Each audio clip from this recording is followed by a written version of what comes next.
The headline medical stories that affect you and your family. This is What's Happening in Health, sponsored by Mayfield Braden Spine. Morning, everybody, and welcome to What's Happening in Health. So glad you're joining us today. My name is Liz Bonus, and we have a great hour of hope and healing today, including those who choose to give the gift of life. We have an increased need for blood donors this time of year. We want to welcome Ashley Smith. She's here from Hawksworth, and she brought along one of our wonderful donors. His name is Todd Bailey. Hi, Todd. He's our donor of the week this week. We're going to hear more of his story and why we really need your blood this time of year. Plus, if you can't get to the salon, maybe it can come to you. We want to welcome Carolyn Marsh. She is here to tell us a little bit more about home health hair care. It's part of her career, and she said not just a career, but a calling. Great to have you. But first, quick headline for you today. This team at Mayfield Brain and Spine performing what's called dry needling. It's usually done on muscle groups to relieve pain, and the brain interprets it as a micro trauma, so it tells your body to send more blood flow to the area. It is a small, fine needle that goes into tighter muscle groups, and it helps bring more blood flow to the muscle, helps reduce muscle tension or spasm. Now, when we heard about the injury to TJ Watt's lung from dry needling, a lot of us wondered how often that happens. The short answer is not often. The Physical Therapy Association actually released a statement about all this, saying this procedure is safe. The needle in his case may have created a cavity, as we call it, which allows air to get in and out of the lung, and it disturbed the pressure. This is, however, often done safely with other treatments and other modalities to reduce pain.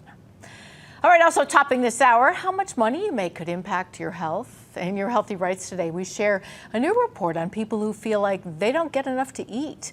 It appears that simple things such as going to the grocery store to buy food then can stress you out and damage your heart.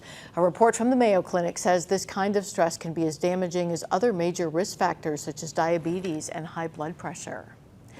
And in Healthy Innovations today, who knew the secret to slimming down might be more time in bed? Yeah, we love that. While you are sleeping, your body is restoring your hormone balance. Sleep specialists at the Christ Hospital say your sleep rhythm, especially your circadian rhythm, is connected to your hormone system. When it comes to eating well, your hunger and fullness signals are altered when you don't get enough sleep. It actually changes your neurohormones. So when you're awake at night and not getting that 7-8 hours of sleep, you're just awake, there is a hormone called ghrelin that goes up. So ghrelin is your appetite stimulant. So it wants you to eat and it makes you gain weight. So yes, it is tied together. Now, if you're not sleeping well, the team at the Christ Hospital recommends you have a sleep evaluation to find out why. If you'd like more information, you can call them 513-648-8980. All right, if your legs feel heavy or swollen at the end of the day, could be a problem with your blood flow. We're going to tell you how to step a little lightly coming up in You're So Vain. Plus, the team from Hawksworth Blood Center is joining us. They really need your help this month, saving lives. Ashley and Todd are here. We'll share more of their stories coming right up.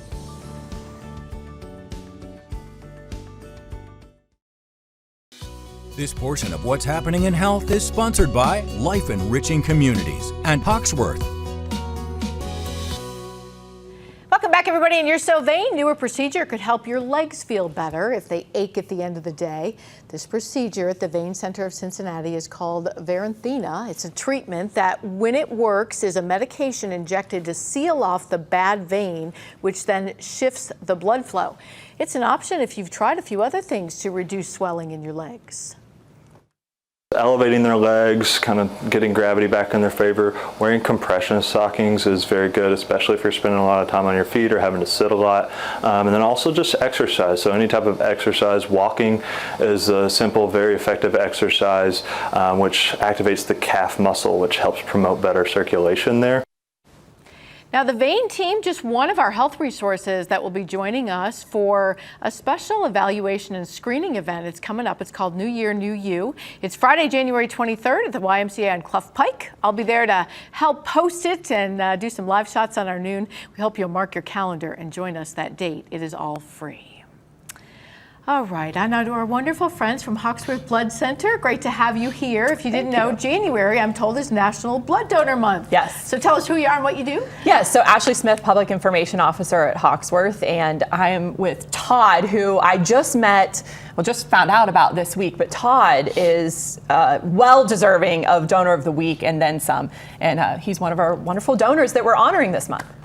So a couple things. How long have you donated? 25 years. Wow, how'd you start? I started the afternoon of 9/11. No Yeah. way. I was downtown and I needed to do something that I felt would be positive. So I went over to my friends in Hawksworth, waited 4.5 hours to donate, and their team was fantastic because there were still people outside waiting to donate. You know, how wonderful that you remember what you were able to do to give back on a day that forever changed our country. Yes, Yeah. and the other nice thing about it is we discovered, because of the donation, that I have a very rare blood type. It has a coating that is very helpful for newborns. So I give every 8 weeks.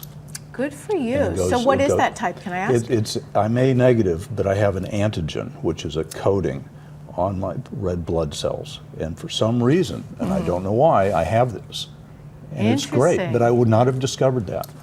Wow, how critical. So Right. you then know when you need that. You can reach Exactly. out to certain donors. Is that how that works? Right, if we know that there's a patient in the hospital that could use that certain type of blood, we call on these donors who have a rare blood type. And like he said, it goes more than just the A negative. He also has this extra antigen. So we would call on them, and they typically respond really well because, I mean, it is special. This blood coursing through his veins is a little more special than yours and mine. Right. In fact, Priscilla called me 2 days ago, and I'm scheduled for Monday. Oh, how wonderful. Yeah. Well, we have a little blood donor video because I don't think people realize this is a tough time of year. You really need donors, don't you? It is. You know, January, right now, we're starting to see the temperature fall back to where it should be for January. So the weather has a big impact. Cold and flu season. We had a blood drive recently that a lot of folks weren't able to come because they weren't well. That happens a lot in January. So nationally, it is National Blood Donor Month, and we use that as a chance to call on our donors, whether they are regular donors like Todd or new donors, to come in, because this time of year we really do struggle to get those donors. But as Todd is explaining, at our local hospitals, there are still patients in need every day, 365 days a year. So we need those donors to come in, and new donors are always welcome. Bring a buddy, and you guys can do it together, and maybe it becomes a habit like it has for Todd. Well, it's interesting because if you look at the statistics, less than about 5% of the people who can or who donate blood, you know, the other 95% are not there. So those 5% are supporting the community. You're one of them. And one of the things we say is if you can get someone new or pass on the generation or get your kids to do what you do, it makes a difference. So you brought some props because you said that you explain what you do to your family. I did bring some props. We have 4 grandchildren, 2 8-year-olds and 2 soon to be 5. They don't live in town, but they were here over the holidays. So after Christmas, I sat them down at the kitchen table and I said, I want to talk to you about a different type of gift, the gift of life. And Wow, what a great grandpa. And so what I wanted to do, I had to make it tangible. So I put this on the kitchen table and I said, I have donated 14 gallons over 25 years. And then I brought all the pins for each gallon, had them read off the numbers to make it tangible. Can you flip those pins so we can see them? Or Ashley, let Ashley Yeah. know them? Okay, there you go. So the pins you get for what? Each gallon. Oh, okay. So there are 14. You pretty much could cover your sweater. And then when you explain that to them, we know when people vote, for example, the biggest indicator is whether or not your parents voted. So I imagine that's a big way to impress on them that as soon as you're old enough, you could do this. I wanted to make it tangible for them, and my 8-year-old granddaughter immediately said, I'm going to donate. And I said, why don't you wait for a while? I think you have to be 16 with parents' permission. You got it. Yes, indeed. But she was all in, and she made an interesting observation. She said, so all of those people have a little bit of you in them. Wow. Which I thought was a very nice observation. What a smart girl or boy. Well, Yeah, she got it. Yeah, it was a girl. Okay. Yeah. So let's put up a few things. I know that when you donate, this isn't why, but when you donate in the month of January, they'll give you some cool swag. Yeah, Todd says he likes the promotions. It's not the reason he donates. Right. So what is the swag So the swag this month is a UC vest, and on our model there, it is really cool, and you can layer it. We've seen a lot of folks doing that, of course, this time of year. And then into spring season, you can wear that to all of your favorite events. But that's what you're going to get this month. On MLK Day, we do have a special, of course, MLK, it's a day of service, a day of giving, so why not give blood? So we do have a special blood drive at the Freedom Center on the 19th, but if you go to any of our neighborhood donor centers on the 19th, you're going to get a Kroger card, and you're also going to get that Kroger card at the Freedom Center. Free admission at the Freedom Center on that day as well. And then, if you can't give on the 19th, if you just want to give throughout that week, we actually collect a code. You can mention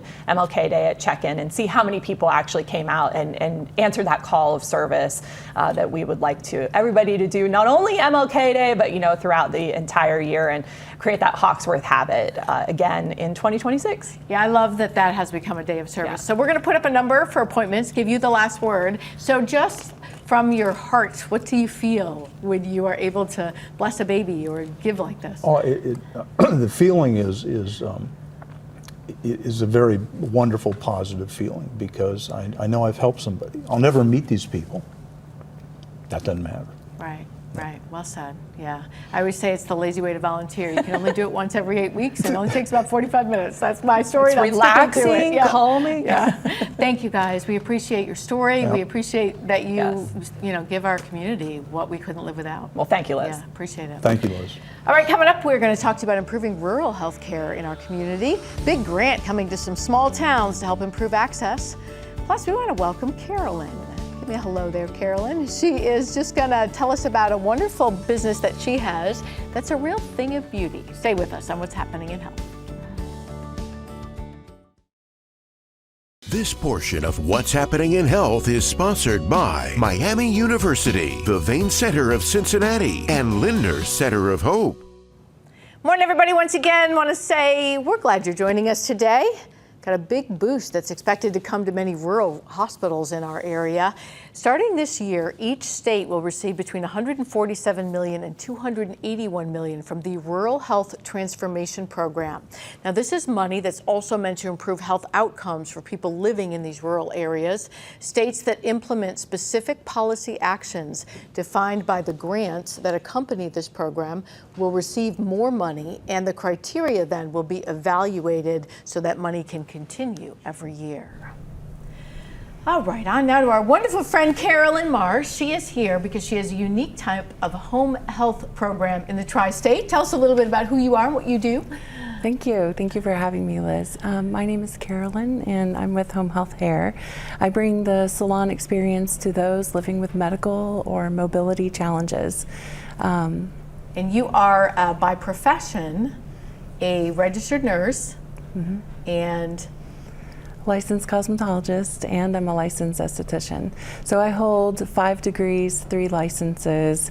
I own a salon, and all for the benefit of those living with medical or mobility challenges. Wow, that's quite a calling. So we had some fun this week. We got to go out and kind of see what Carolyn does when she goes into a home. This is all sort of a newer trend in healthcare to provide lower cost care at home whenever possible to those who need it. So for Bernadette, who we met there, she's the client, that meant a little salon styling at home. It also meant, however, needing a stylist that understood how grateful she was just to have hair. I had a benign ependymoma, that's what it was called. 5 years ago, Bernadette had surgery to remove that benign brain tumor. It was a 16-hour surgery, so I was becoming disabled because of the tumor, and then with a 16-hour surgery, I lost feeling on my right side. That is where Carolyn Marsh of Kentucky's Home Health Hair comes in. Whether they're living with medical or mobility challenges, the salon experience caters to that. Carolyn is a registered nurse, a licensed esthetician, and many days to those in her home health client base, a whole lot more. A human touch, a friend. I'm an advocate for people staying at home. The cut and style is Carolyn's specialty, but so is a safe space. It brings a sense of comfort because I'm in my own home. A lot of times, brain injury, traumatic brain injury survivors, their world becomes very small.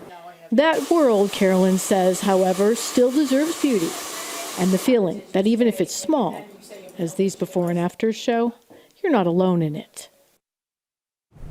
So that client was like a little spitfire. We loved her. Yes. She's also an educator, though. She was a former teacher. Yes. So I bet you get some really interesting stories when you meet your different clients. Yes, yes. I have all kinds of people that I see, whether they're in hospice, whether they're in rehabilitation, at a hospital.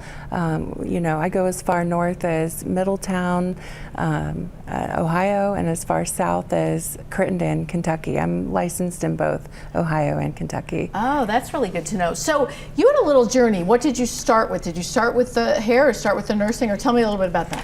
Interestingly, I started as a home health aide, and I was 17 years old. It was my very first job. Did it for a couple months, and one time a patient came to me and she said, "I wish someone would come to my house and do my hair." And I was like, oh, light bulbs went off. Well, I started nursing school, but it was challenging. I couldn't quite keep up. So, and life challenges happen, of course. So from there, I went to cosmetology school. And thank God I did go to cosmetology school first, because I was able to really navigate the field and figure out how home health hair was going to fit into all this. Nursing came later.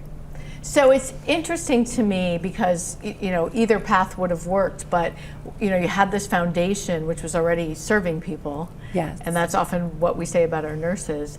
And then did you think about doing one or the other full time, or was it always to sort of build this? I wanted to do both, always. And it really became clear after the last couple years that I needed to continue and get my my registered nursing. A lot of patients are becoming a little more critical. The need for people to be at home is huge, and the need for me to be a little more educated and careful as to what I'm doing when I'm going into someone's home. So whether it's oxygen tubing, ambulation, working around PICC lines or anything like that, people want to be at home. They want to be comfortable at home. So how do we do that? How do we keep that safe? And that's what nursing did for me. Yeah, that's really interesting. You don't think about all the situations, but if you don't know what you're walking into or what that is, that would be a whole different, kind of scenario. So we have just a little video of your haircutting thing, but what do you do when you go? You do haircuts, but you do a whole bunch of stuff, right? Of course, yes. So included in a haircut is a shampoo and a style. So I bring an inflatable sink, and I can put this anywhere. A couch, a bed, a counter, to cater to any mobility or medical challenge, right? And a lot of times people are coming out of the hospital, they're not getting their hair washed. And so I'm able to do that. If, like, say, a rehabilitation, I can put that right on the hospital bed, and they can get real water, real shampoo, get a real wash. And then from there, a consultation. Just like in a salon, we're going to talk about what kind of haircut you want, what are you thinking, what are you feeling, let's look at the trends. We'll just kind of pull up something on Google, and then we'll proceed with the haircut. I try to keep like some capes around, so to kind of control the hair and the mess and everything. And then we'll do a style. We'll blow dry and we'll style. So the full service, it's about 45 minutes, and that's a time where I can really chat with you, talk to you, figure out what's going on. Maybe you needing something like resources. So I become a friend and a resource because my professional network, I keep everyone learn everything, and you know, I may be able to have that share someone I know, just because I'm serving Ohio and Kentucky. I know that my niece is a stylist, and she said that they have them take these chairside psychology courses now, because people will often just like emotionally throw up on you. You know, you're always hearing about their life, their hair, everything else. So I bet that resource is really important. Yes, yes, being a resource, having those resources is absolutely important. Yeah, well, we appreciate what you do. We want to make sure if you'd like to reach out to Carolyn, maybe somebody you love, it might make a good gift certificate or something, 859-486-9409. We also have a link for her at what'shappeninginhealth.com. Her average cost, she said, is about $100, which, you know, is less than we usually pay when we go to the salon if we have high maintenance hair. And she did tell me, like, we all walk in there and we always want a miracle. She's not a miracle worker, but she'll work with what you have. It was really fun to watch your work. Thank you so much for that. Thank you for having me. Yeah, pleasure to have you here. Okay, if you are trying to lose weight in this new year, we'll explain why knowing the number of calories that you take in each day could be helpful. And we have quite the kidney connection coming up. We want to welcome back Perry Hall. We're excited to have her. She's from the National Kidney Foundation here. And she has a student award winner with her. His name is Rehunt. And we're going to explain just how he is making a difference for so many in our community. Stay with us. This portion of What's Happening in Health is sponsored by Network for Hope and William E. Hesch Law. Welcome back, everybody, and Ask a Nurse today. How do you effectively use calorie deficits to improve your health and lose weight? Well, the Cleveland Clinic that provided this video told us that everyone's daily calorie needs are different, but you can use an online calorie calculator if you wish. Your number then is what your body needs to maintain its current weight. And if you're trying to lose weight, that means add up what you eat every day, track it, and then knock off 500 calories a day if you want to lose a pound a week. Then you also need to try and up your activity. Now, one thing I will say is I tend to encourage deficits coming from activity. So I highly encourage extra movement, extra activity to burn, let's say 300 calories. Then you only have to create a 200 calorie deficit from your diet. A slower weight loss does tend to be one that happens with exercise and is easier to maintain than when you have a drastic, quick weight drop. All right, while we're talking weight, look good, feel better today. There is now a cheaper option for people looking to lose weight. The drug maker Novo Nordisk announced this week that it's making its weight loss drug Wegovy available in a pill for less than $150 a month. The program is for the starter dose of the popular drug, and it's an option for people who don't want to do a weekly injection. The drug maker says higher strengths will also be available in pill form at different price points soon. The new starter dose deal is for patients who can pay cash. It was set up through a deal that the company made with the White House and administration. All right, up next, ChatGPT. Ask a counselor. We talked to providers at the Lindner Center of Hope who tell us that might be a dangerous thing. Plus, finding a path to healing. We want to welcome Audrey Jett. Give me a quick hello there. There we go. She's here to tell us a little bit more about overcoming childhood trauma. She has a great gift of helping others. We'll explain coming up on What's Happening in Health. The headline medical stories that affect you and your family. This is What's Happening in Health, sponsored by TriHealth. Welcome back, everybody, to our second half hour here on What's Happening in Health. So glad you are staying with us, or maybe you're just waking up. We're glad you're here today. We have another half hour of hope and healing, and we're excited to share how young people are changing the world of organ donation. One of those young people, Rehunt, is in the house. He is here with Perry Hall from the National Kidney Foundation. They're going to tell us just a little bit more about how all this is connected. Great to have you. Plus, overcoming trauma, taking new steps to move forward. She has her own podcast where she talks about this. We want to welcome Audrey Jett. She's a mother, a friend, and she's created something called an unlocked life. Just what that is, she'll tell us coming up, and how she turned tragedy into triumph. Great to have you. But first, quick headline for you today. Preventative health care to start off the new year right. For women who need a mammogram, the TriHealth mammography van will be at Cincinnati Sports Club in Fairfax on January the 14th. That is located on Red Bank Road. You can get screened between 9:30 and 3:30. You can schedule an appointment with the mammo van by calling 513-569-6565. All right, we begin this half hour with Hope You Know, which is what we hope you know about your mental health each week. As we head into the new year, specialists at the Lindner Center of Hope remind us that if you think ChatGPT is your best friend, it's not. It's also not a substitute for a counselor or a person who can help you with depression, loneliness, suicidal discussions. Dr. Chris Toole of the Lindner Center of Hope says humans need interaction with other humans to really provide a safe place. There's this kind of dangerous aspect of a substitute for real therapy, for real problems. There is no duty to warn. There is no ethics. There is no legal element that AI has to do, as opposed to a real therapist, right? So, getting that help from a real person. But it's so attractive because it's so convenient. I feel like it's private. I can talk to someone. And then that chat kind of reinforces that I become the one that you do go to because it wants to engage you. Now, the Lindner Center of Hope does have a crisis hotline. You can call it anytime, 513-536-4673. All right, driving in winter weather we know can pose a lot of challenges, so I had some great ideas for drivers to make sure we're all staying safe on the roads this time of year. Plus, Perry's here from the National Kidney Foundation. She brought a wonderful student named Bree Hunt with her. We're going to share just what he's done to try and raise awareness of the need for kidney donation in our community. Stay with us.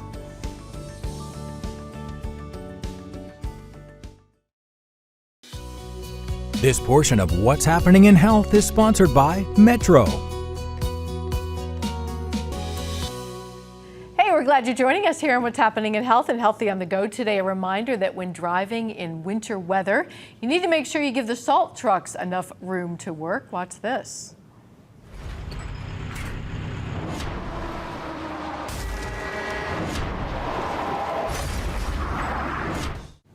Yeah, the Ohio Department of Transportation says so far this winter there have been 20 crashes involving snowplows already. The agency reminds drivers that the plow driver's field of vision is very limited. And as a rule of thumb, if you cannot see the truck's side mirror, the driver cannot see you. So drivers are being asked just to slow down when we do have snow and ice on the roads, and of course stay 2 to 3 car lengths behind a plow if possible. In Healthy Diversity today, honoring those who are battling cancer in a very creative way. Cancer is very humbling, especially when you're used to being strong, independent.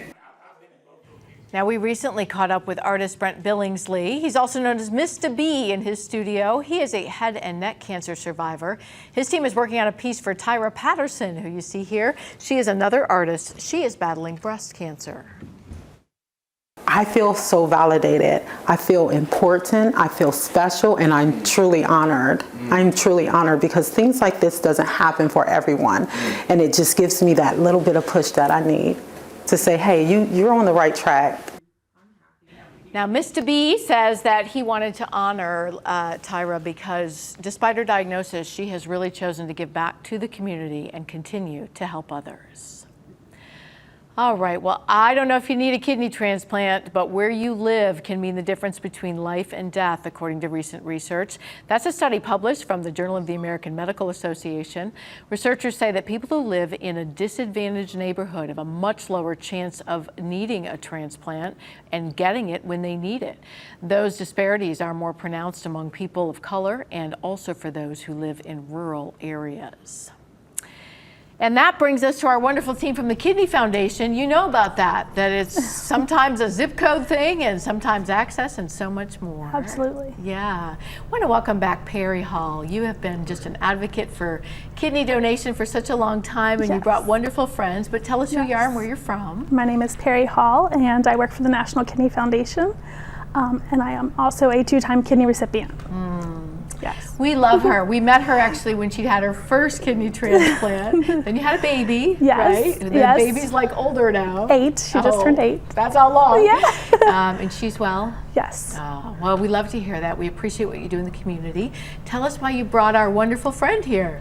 Yes. He has been a wonderful volunteer for us for a couple of years now, not only with our kidney walk, but he's also helped out in other ways, like bringing us to his school to do a Your Kidneys and Youth presentation. So he just submitted for a project and was awarded that grant. So we're excited for what this year holds. Oh, that is really good to hear. We read a little bit about your story, so tell us your name, tell us where you go to school. Hi, my name is Rihan Yadav, and I'm a 7th grader at Cincinnati Country Day. So you have this project. Let's talk about the project. What is it? How did it come about? That kind of thing. So from my dad's work, I found out about how much kidney patients and their families struggle during the chaos of kidney disease, and I wanted to help out. So what did you do and how did you do it? I've fundraised at my school and I've attended the NKF Kidney Walk. And so what did you tell them or that you learned about kidney donation as you were putting this project together? So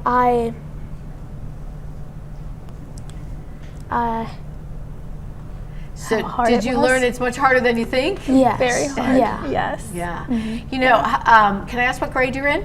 I'm in 7th grade. You're in 7th grade. So I wondered, how did the other students receive that? Were they like, what are you talking about? Have they heard about this or anything?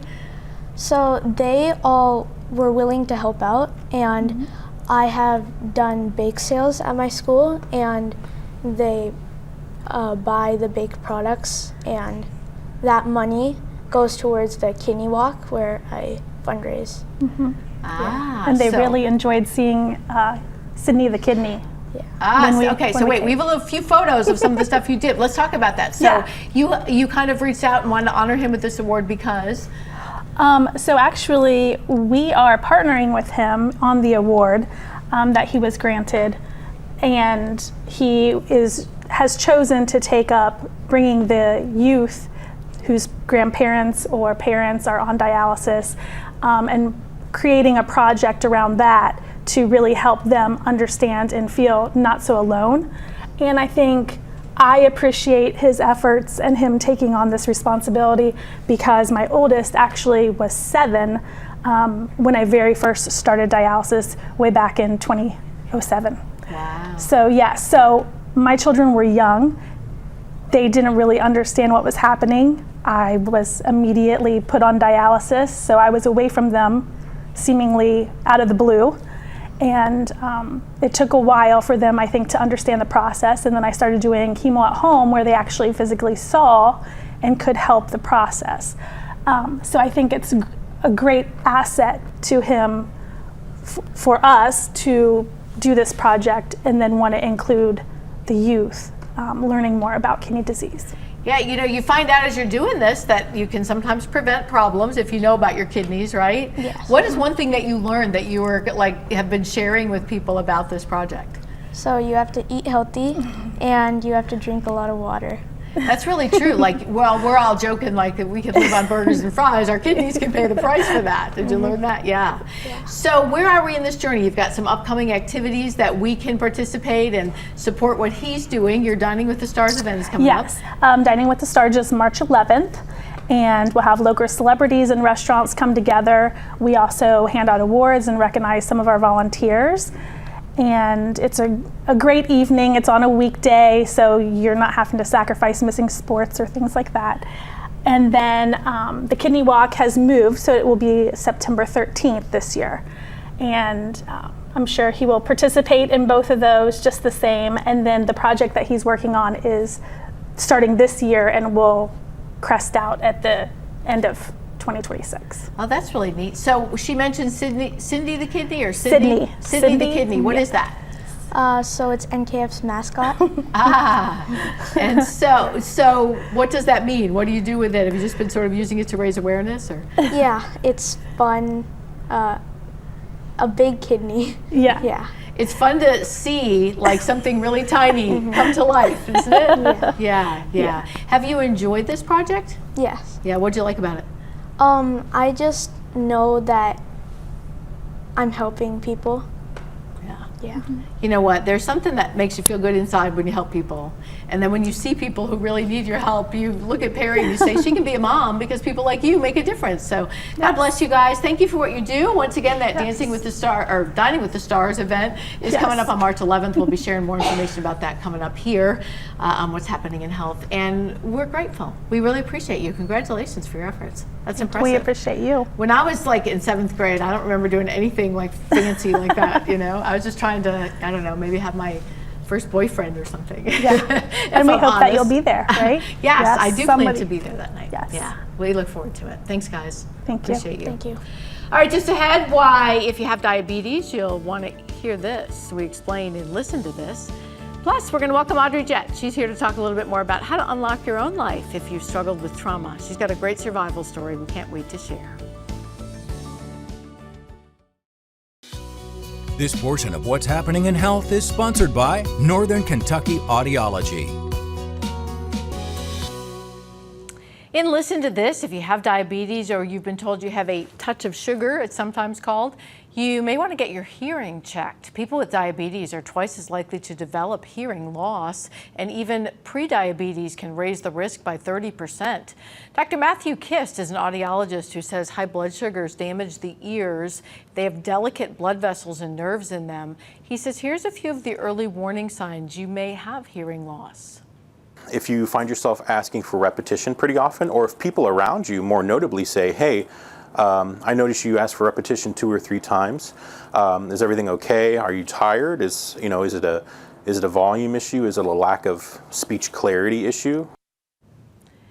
Dr. Matt is part of Northern Kentucky Audiology. If you do need an evaluation, they'll often do that at no cost if you make an appointment, 859-342-5846, or you can visit what'shappeninginhealth.com. All right, on now to our guest. Her name is Audrey Jett. She is what we call a trauma survivor, but you just call it, I'm a mom. Tell us about you. So I do just call it, I'm a mom, and I'm somebody who's gone beyond being a survivor to being an overcomer. And then taking that place that had been so wounded and really defined so much of my life to becoming someone who is not only restored, but transformed, and then able to release that to other people.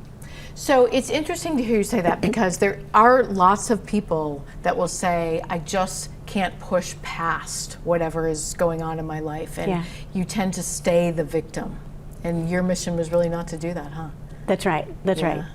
I was about 39 when I discovered how much of that trauma was still shaping so much of my life and identity. And that's when I knew, like, this is not the way I want to live the rest of my life. I don't want to always be trauma triggered by these different things and the belief systems that I built in times of pain. And so it's a process, but it's a process that I really walked through in that place with God. And well, we love to hear that. You say like 39, so that was like last year, right? Yeah, no. Thank you, Liz. But no. But you're so sweet to bring up that stuff. But we do want to share a little of her story we were able to find out more about. And she said it was kind of forgiveness that helped really heal her heart when she was at that 29 and holding. But we do want to also tell you that, just a heads up, if you're just getting up and watching us, a few of the details in the story may be disturbing. It was just a few days after the holidays when, at age 39, Audrey knew something was terribly wrong with her heart. We ended up going to the emergency room, and my heart was racing at 280 beats a minute. Doctors were able to reset her heart's rhythm, but while praying for healing... In that moment, he said, and now I want you to deal with your real heart issues. That real issue started years ago, she says, when at a friend's family farm she visited every year, the owner began to make moves on her. Oh, come on, sit on my lap and you can drive. Well, I mean, what kid doesn't want to drive? Eventually, what started with gentle touching... He would put his hands where it didn't belong. ...became full-blown sexual abuse. He would just, take down my pants and do things then that literally just robbed my innocence and robbed and violated, everything about the innocence of my youth at that time. The answer, Audrey told me when she finally had the courage to tell someone, was simply to stay away from the farm. What you bury alive stays alive. Heart specialist Dr. Konstantin German says the shoving down of emotion can be toxic to body and soul. There's actually been studies that your arteries don't respond well in times of stress, meaning that they kind of tend to vasoconstrict. So Audrey, who now has a podcast called Unlocked Life, decided to go on a journey to really forgive. And I had a friend at the time who said, Audrey, this is going to hurt like hell, but if you'll do the work and if you'll walk this out, you're going to be free. She's right, Dr. Joshua Kira told me. He's an associate professor of philosophy at Ohio's Cedarville University. What forgiveness allows us to do is to trust that justice can be served without me having to get justice, and allows me to release the anger that is involved with seeking something like vengeance. For Audrey, it worked. Not only is her heart stable, but with forgiveness comes freedom. If I hadn't walked through that process, I know for certain that I would have a lot more health problems. Part of that healing included writing down her thoughts. She also now shares resources online to help others unlock life. So I wonder what has happened since you've started, not even just with us, but in general, sharing this story. Are you amazed at how many people have had similar experiences? I am. Probably for 10, 15 years, when I've shared my story individually, like I've been amazed at how many people, and also just humbled at there's stories so much dramatically worse than mine. But even since this new story has come out and that released in November, more people have shared like, oh, like I have a story like yours, you know, can you help me? And that's been redeeming all by itself. Because when you can give out of the place where you've been healed and transformed, there's something about being able to see that life continue. That's an interesting thing. We have a little video of your podcast. So what do you do with that? And do you tell these stories, or what's that about? I do. So a couple things. One, in the book, so Unlocked Life really has now become like a whole content program. The book is getting ready to be released, and it'll walk somebody through from the foundation to the forgiveness journey, all the way through dealing with things that sometimes we don't want to talk about, like when you don't want to forgive yourself, when you're mad at God, when you're dealing with unreleased grief, these different things. And so it helps step by step. And then the podcast series then helps to bring things alive through people's stories. So one of my first stories that was released was through a friend who'd been through an incredible amount of domestic abuse, and her ex-husband has been he's in jail for 23 felonies, including sexual deviant behavior against her teenage daughter. And so the amazing amount of trauma that she'd been through, and she shares the healing story in that. So my goal is not just to help people through the process, but put stories in front of them that also have a message in it where you can find something and say, oh, that can help me. So what's interesting to me is you hear and you sort of compare like, well, mine wasn't as bad as this, but I don't think it matters. It doesn't matter. Once you've had the trauma. It doesn't. And you're terrible about living out of comparison. But the thing is, and sometimes that'll rob somebody of the need to even get healed. Well, you know, it was just this and it wasn't as bad as such and such. But you have to deal with what you've been through in order to really heal. Because until you do, your life really isn't fully unlocked. Interesting. So one of the ways that we hope that we'll be able to kind of partner with you and do this is we're working on a women's health seminar that you hope will sort of share body, mind, and soul. Yeah. We have a tentative date right now, March 21st, but just tell me a little bit about your vision for that. Love to. So as I found out at the age of 39 that I ended up with a pacemaker. My heart was racing at 280 beats a minute. And just like that heart doctor said, those things that you're not dealing with emotionally really do help physically. Then I have other friends who are in the medical profession field who've said, yes, like the way people deal with things, a lot of time healing happens from the inside out. So my vision is to provide a space where women can go beyond just getting informed to a space where they can begin transformed. and that looks like healing from the inside out. Well, I believe we are all fearfully and wonderfully made, body, mind, and soul. And when any one of those is out of balance, you can't really heal. You want to heal the body, but you can't do it without the mind or the soul. So I love that you have that idea. As we said, March 21st, just mark your calendar. We'll have details to share. Yes. And, you know, if we bring together the right resources, then you know there's hope and help. And that's important. Yeah. And I know some that they're thinking about, like, what are the different vendors that can come in and provide help, provide screenings, different things like that. So I'm really excited for how much resources we can pull and conversations that we can have about helping women. Yeah, well, good for you for speaking up. We appreciate that. All right, thank you for being here today. Thank you for being with us. We're going to wind up shortly. Stay with us.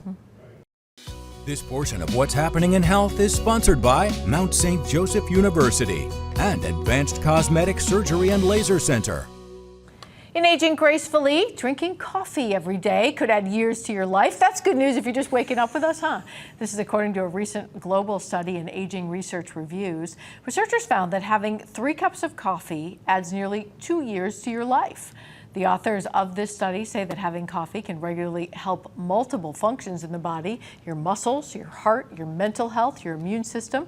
Coffee contains nutrients and antioxidants that help reduce chronic inflammation. The optimal intake for longevity benefits, they say, is that 2 to 3 cups per day. All right, a couple things to leave you with. If you receive food assistance in Indiana, it's going to be harder to buy certain foods using your SNAP benefits. We remind you that there's been some changes this year from the White House administration. They are pushing to remove unhealthy foods from the SNAP program. So beginning this month, Indiana and 4 other states started restricting people from buying soda, candy, and other unhealthy foods. More states are expected to follow suit. It's unclear when, however. It is estimated more than 42 million people receive these kind of benefits through this program. We want to thank you for just sharing part of your Sunday with us today. We're going to be back same time next week. We, of course, hope that you will be too. Until then, everybody stay well and stay tuned.